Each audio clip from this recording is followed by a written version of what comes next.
আচ্ছা, কিছুদিন আগে আমি একজনের স্টেটাসে দেখেছিলাম, সে স্টেটাস দিয়েছে যে shopping is better than any psychological counselling session, mental health session. তো আই ওয়াজ অ্যাকচুয়ালি সারপ্রাইজ যে এটা কি বলছে, মানে কতটা অজ্ঞতা। তো আমি নর্মালি কারো স্টেটাস দেখি না, সময় পাই না, ঠিক আছে। তো সেদিনকে দেখেছিলাম বাই বাই চান্স। তো যাই হোক, এবার এর কিছুদিন পর আমি করণ জোহারের একটা পডকাস্ট দেখি, যেখানে হি সে যে আহ, তার একটা সময় প্রচন্ড অ্যাডিকশন ছিল আর কি, এই মেটেরিয়াল থিংস কেনার বা ব্র্যান্ড এর জিনিসপত্র কেনার। তখন সে আর কি বুঝতে পারতো না যে ইট ইজ হিজ এমটিনেস বা ইট ইজ হিজ স্যাডনেস, যেটাকে আর কি সে রিপ্লেস করতে চাইছে এই মেটেরিয়াল থিংস এর মধ্যে দিয়ে। এবং মানে আননেসেসারি জিনিসপত্র কেনা, এটা অনেকের মধ্যেই থাকে, ঠিক আছে। তো এটা কে হি সেড যে এটা এক ধরনের disease. It is actually not disease, it is disorder.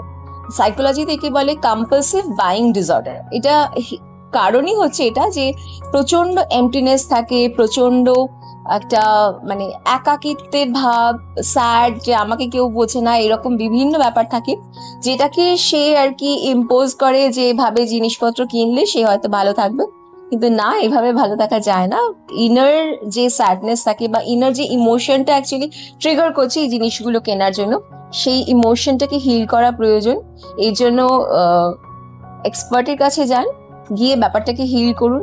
বাড়ির লোকের সাপোর্ট সবসময় মনে রাখবেন, যে বাড়ির লোকের সাপোর্ট, বাড়ির লোকের অ্যাপ্রিসিয়েশন কিন্তু আপনার যে ইমোশনাল উন্ড গুলো আছে সেটাকে হিল করতে হেল্প করবে।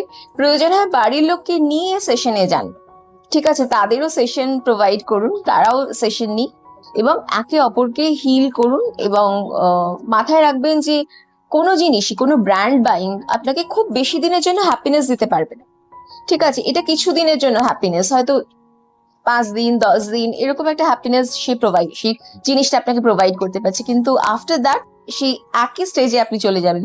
তো এই ব্যাপারটা থেকে বেরোনোর জন্য you should take professional help. আমি মেন্টাল হেলথ নিয়েই কাজ করি। For 1:1 paid session you can contact me.